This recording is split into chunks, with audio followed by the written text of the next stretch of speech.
Hello, everyone. So, welcome back to my podcast, Anxietea, a mental health podcast, where I give you mental health stories, self care tips and techniques, advice, and whatever you all want me to discuss. As a reminder and disclaimer that I am not a mental health professional, just a mental health advocate getting through life one day at a time. Here is also the warning that there may be sensitive topics discussed within this podcast, so please feel free to leave if this does not sound like the podcast for you. So, without further ado, welcome to episode 16. Let's grab our tea, take a sip in of some self love, and exhale the stresses of life.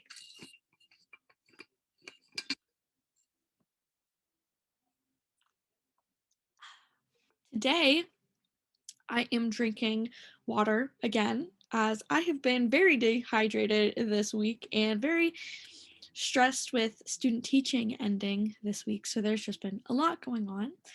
So, for today's podcast, we are interviewing someone that has a loved one or loved ones struggling with addiction, and we are going to talk to them about what it is like. So, my first question is, if you wouldn't mind, please tell me your story regarding interacting with or dealing with a loved one or loved ones with addiction. Okay, so I guess it all started when I was born. My biological parents were drug addicts and alcoholics, hardcore into heroin. Um, I turned out to be really small. Um, I'm also a little bit slower than most people, and I think that's due to the drugs and alcohol. When I was 2, my father got caught up in some stuff and he went to prison for 4 years. So he left me and he was really strung out on heroin, but he knew that my biological mother, Vicky, could not take care of me. Like she was just really crazy and just really way worse than he was. So he fought and fought and fought for me. He got clean in prison and he got me to go live with my aunt. And my aunt told him, Richie, if you want to see Summer again, you have to get clean. Well, when my dad got out of prison, or he would go to the halfway house first before he got out. Well, when he was in the halfway house and he would come visit me, um, my aunt's sons and daughter, they turned into junkies. They got into heroin. So it was really hard for my dad and it hurt because my aunt wanted to continue to see me. But when my dad got out of prison, he was completely clean. He got me back. He wouldn't let me go see my aunt very often because I mean, they were using the gas propane in their stove for heat during the winters. Like they were just not living healthy and they just had all kinds of drug addicts everywhere. They had needles everywhere. He was always afraid that one of them would fall asleep with a cigarette and the house will catch on fire. And I don't blame him. And my dad has tried to explain it to me ever since I was 10 years old. So I've been around this my whole entire life. Um, I'm still struggling with it. My aunt lost her daughter to heroin. She overdosed in her house, and one of her 4 kids found her in the bathroom. And that kills me because that kills my aunt. My aunt misses her so much. My aunt, as always, struggled with kicking her kids out of the house. And I don't have kids, so I never understood that. And sometimes I used to resent her because it felt like she was choosing drug addicts and drugs over me, her other daughter, in a way, because she was the first female person I had in my life. If I'm talking too much, please cut me off. No, you're Uh, completely fine. Yeah, all good. Good. And my biological mother, Vicky. She did try to come get me a few times, but my aunt wouldn't let her come. She was always strung out. She was just always high. So Vicky was not a part of my life for a very long time. I'm trying to think. So when my dad got out and he got me, I d- I don't want people to think like all drug addicts are bad. My dad, took his life back. He has been clean for 23 years. I'm so proud of him. And he loves me more than anything in this world. And I know he did it for me, and I know he did it for him, and he did it for my grandmother. My grandmother unfortunately passed away when I was 4, and my dad was still in prison. And I think a big reason why my dad got clean was because the last time he saw his mom, she was on her deathbed, and my grandma was dying of bone cancer. Everybody in my family dies of bone cancer. And my dad, um, he was really close with his mom, my grandma, and half of her face was paralyzed from the cancer. So she could barely even look at him. She could barely even talk to him. And she told him, Richie, you need to get out and you need to take care of Summer. You have to do this. And she passed away a few weeks later, and he didn't get to go to the funeral. And it was really hard on him, and it's still hard on him to this day. And actually, her death day is coming up. So I know that's going to be pretty hard next month. But my dad, he had his own company. He's working for this really awesome lady, and he's doing really, really well for himself. And he has a beautiful home. Um, and he raised me right. I think he might have scared me a little bit. So in high school, a lot of my friends, would smoke or drink, smoke weed, nothing crazy, but I was so paranoid and so scared to turn out like my cousins and turn out like my biological mother that I didn't even touch weed. I would go around telling people, oh my God, that's a gateway drug. You can't do that. Stop it. You're going to die. Like I was one of those kids. Like I was just so scared. But I think it really helped me because I could have went down the wrong path too. I graduated a virgin. I would never got pregnant. I've never had a pregnancy scare. I never tried drugs, and I didn't try alcohol until I was in the military. So I I just don't want everybody to think all drug addicts are bad, but some of them are. My biological mother, um, my dad never really liked talking about her. She tried to kill him multiple times. She tried to run him off a bridge in her car. She's definitely crazy. Um, well, I never talked to her before. So when I was in the military, I started researching. I found my half sister, and I asked her about our biological mother, and I found out she was in prison. Uh, she had killed somebody in self-defense, and I wrote her. I was just curious to find out about that part of my life, and she wrote me back, and she wanted to like be that mom. She asked if she could write love mom in her letters, and I explained to her, no, you cannot do that. I have 3 other mothers. I have my aunt who took care of me. I have my stepmom who took care of me, and also another adoptive mom who also took care of me. You did not raise me. You did not provide for me. You did not love me. You are not my mom. You are just my biological mother, and her name is Vicky. Um, I did eventually. She eventually got out, and she wanted to meet me, and I eventually did. I asked my aunt to go with me, and I met her. She told me her side of the story of, why her and my dad broke up or whatever. And we went to McDonald's to get food, and her and my sister went to the gas station, And they came back, and Vicky was falling asleep, slurring her words, and I just knew. And I was like, if you can't wait 22 years to meet your daughter and stay sober, then clearly you really don't want anything from me. So I'm just gonna go. So me and my aunt left, and I haven't talked to her since. She'll call me every now and then because we have a lot of hurricanes in South Carolina. So I mean, a phone call a year and we talk for a couple minutes. Um, but yeah, that's about it. I don't know what else you want. I'm sorry. Oh no, that's perfect. Thank you. Yeah, that's great.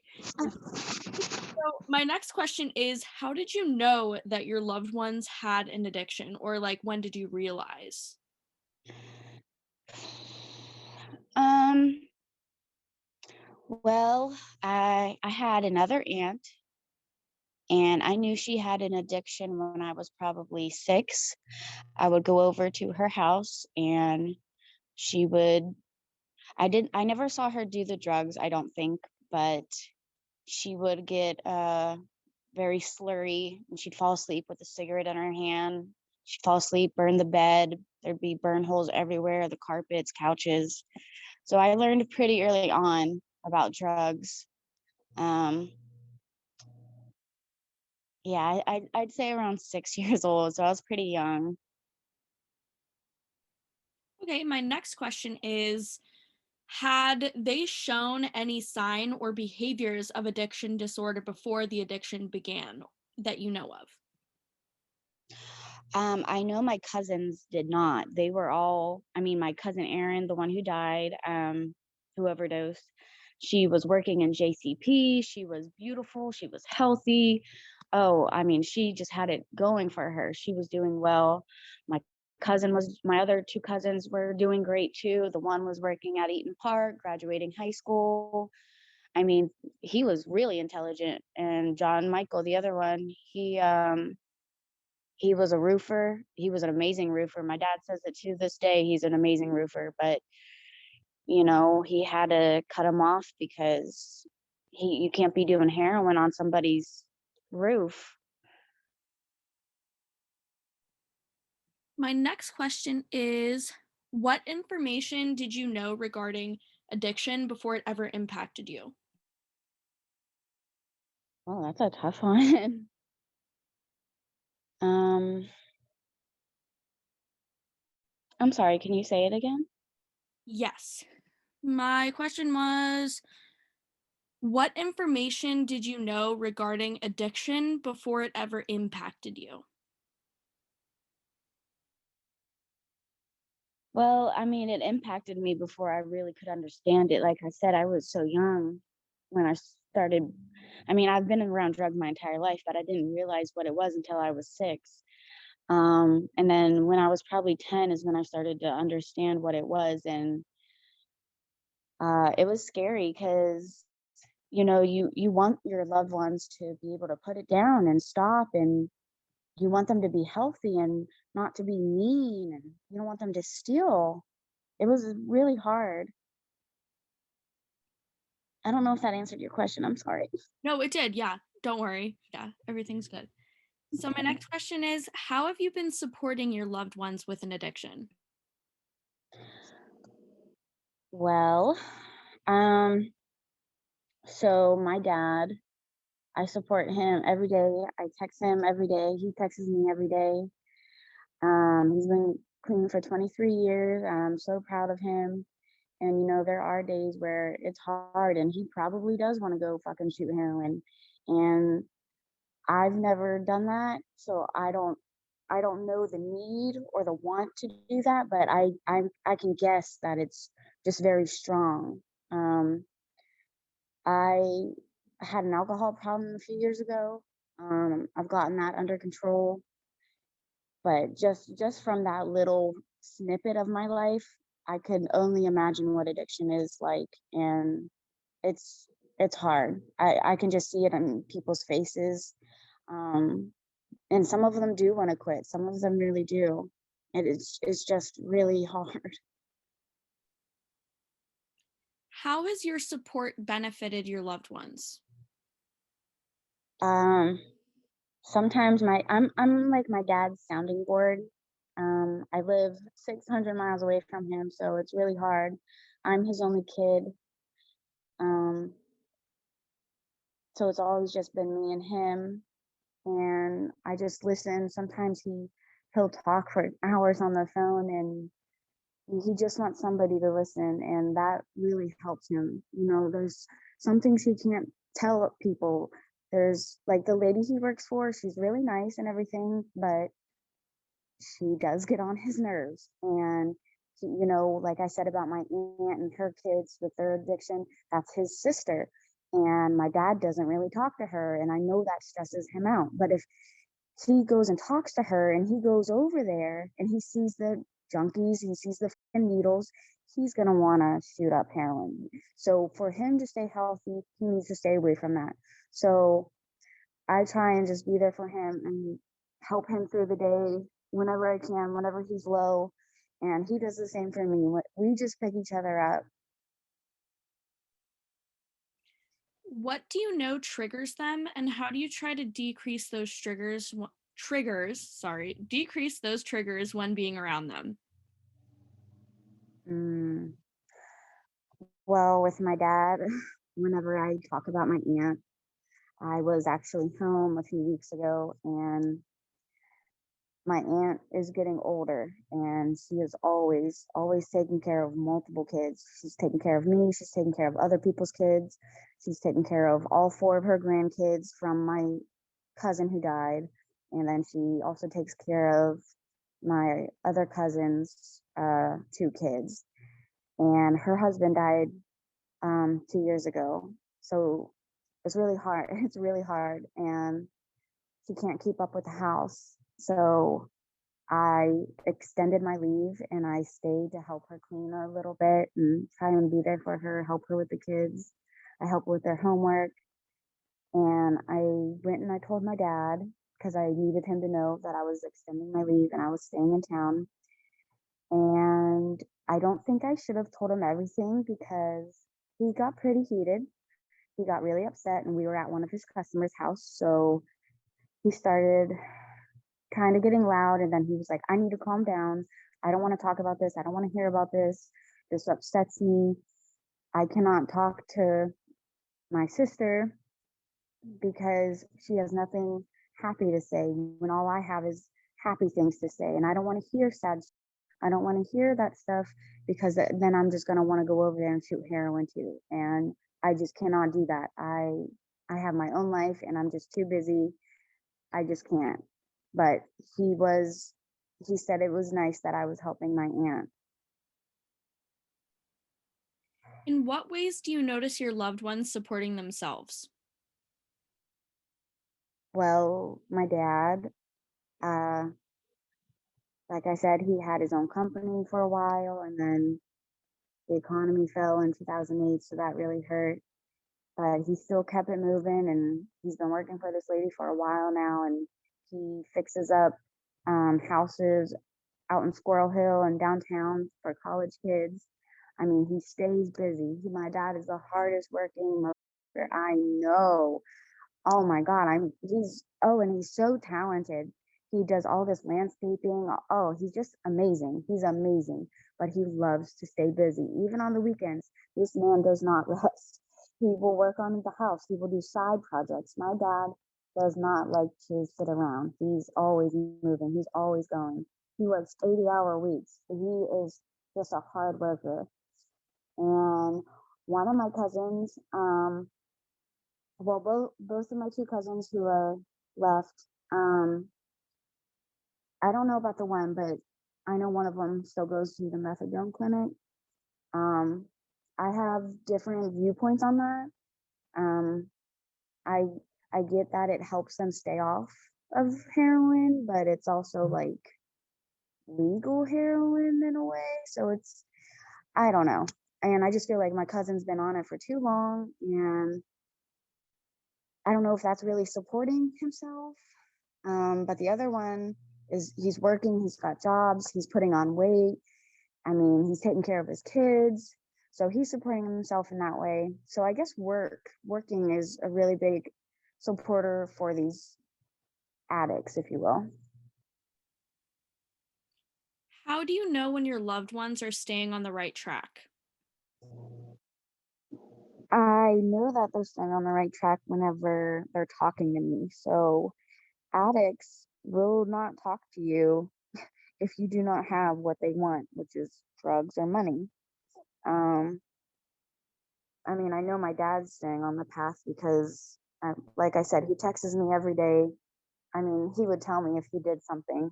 He would, I mean, he would just feel so horrible. Um, yeah, that's all I have. Sorry. No, that's great. My next question is, what can people do to decrease the stigma against addiction? I don't know. I mean, try not to be so hard on them or like try and put yourself in their shoes. Like people think like, oh, I just picked up a needle one day and shoved it in my arm. Like it doesn't just work like that. Like there's things that lead up to that, and depression is a big, huge factor. All kinds of mental disorders are a huge factor. I'm pretty sure my dad has BPD. I just recently found out I have BPD, and that's probably why I clung to alcohol a few years ago.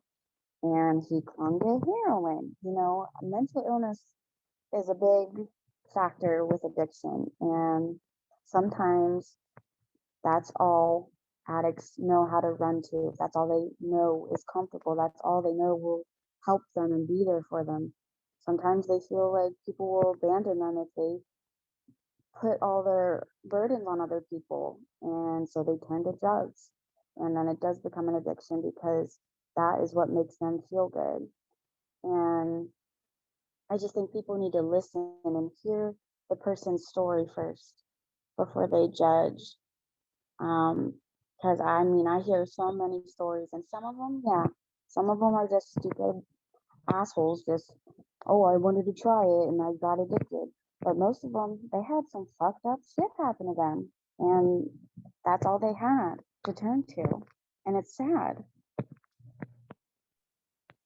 My last question is, what advice do you have for those trying to help their loved ones with addiction?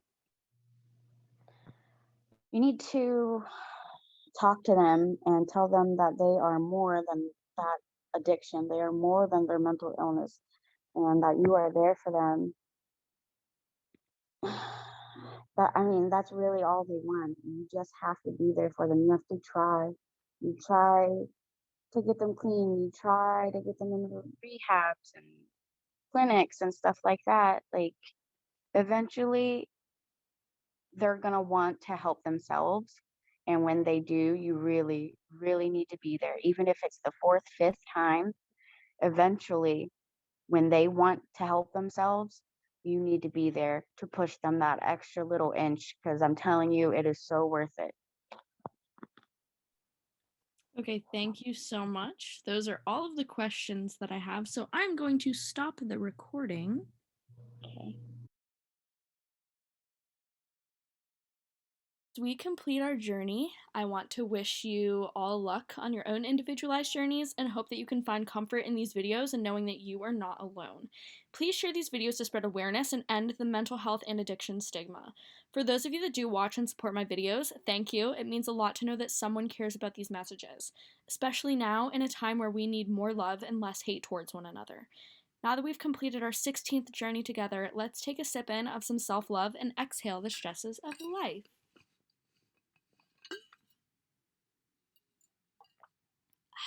Thanks for listening.